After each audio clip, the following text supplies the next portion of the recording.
Tyler in North Carolina. Tyler's a guy who doesn't believe that God exists, but does that mean we have free will? Yeah, Explain yourself. That's what I want to talk about. How are you guys doing? Yeah, I'm doing all right. Awesome. Yeah, so I'm like you guys. I'm an atheist. Oh, by the way, I just wanted to say the reason I found the show was because of you, Hemant, when you were on with Matt a couple years ago. I love everything you do on your channel.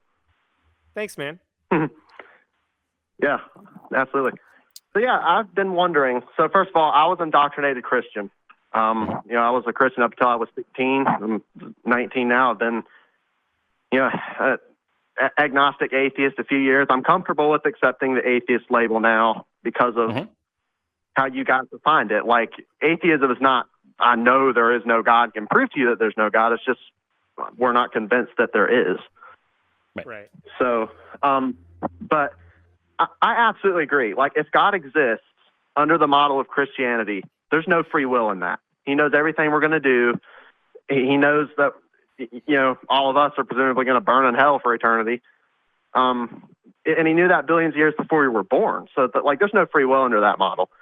But if there's not a God like we believe, then that kind of muddies the waters a little bit. Like, there's not enough evidence to really go either way. I hear conflicting beliefs on that within the atheist community on the topic of free will.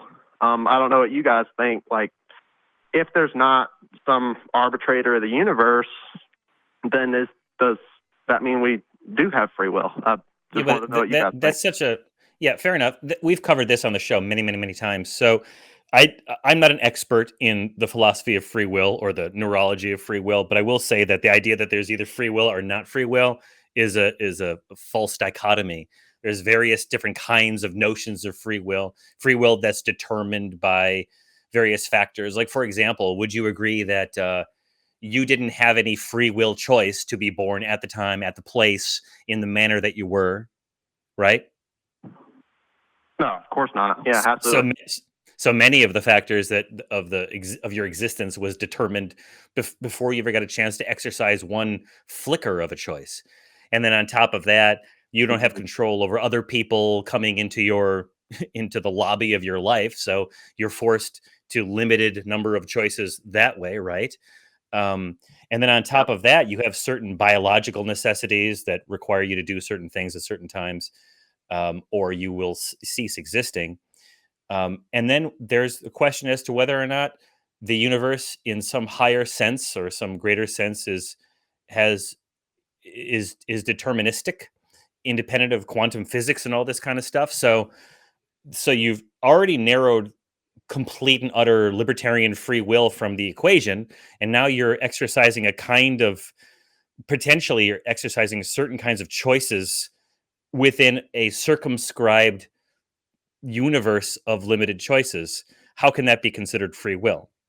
And then on top of that, we already know from neurological discoveries that choices appear to have been made inside of the brain, or there's brain activity inside the brain before the individual becomes conscious of making a decision, right? So is that free will? None of these things require sweet baby Jesus coming down from heaven and getting gold, frankincense, and myrrh. The only thing I would add to that is the suggesting that we don't have free will implies that there is some power coming from somewhere who's making that decision. And again, like Johnny said, if you already acknowledge that there's no higher power, no God making those decisions, I guess I'm wondering where that would come from. So I'm not buying that aspect of it. Yeah. You know what I want you to do? I want you to have you done any reading on this subject, on the notions of free will, like from a neurological standpoint? I have the only book I'm familiar with, I'm sure you guys both probably know this one very well, is the book Free Will by Sam Harris. And Sam Harris touches a lot on this. Sometimes since he's he's very intelligent. I love Sam Harris, but sometimes it's kind of hard to understand what he's saying because he's uses such big words and stuff like that. But But like he does a lot on this, so I guess the only stuff I've really read about was Sam Harris's book, and even in Sam Harris's book, he argues that free will is an illusion. So, okay, he's always doing stuff on free will. So, Tyler, the only Tyler, stuff I've heard about it on Sam Harris. Tyler, look in the comments after the show. I'm gonna the inestimable Shannon Q has recommended some books in the past on shows, and I'm gonna go ahead and reach out to her and get some.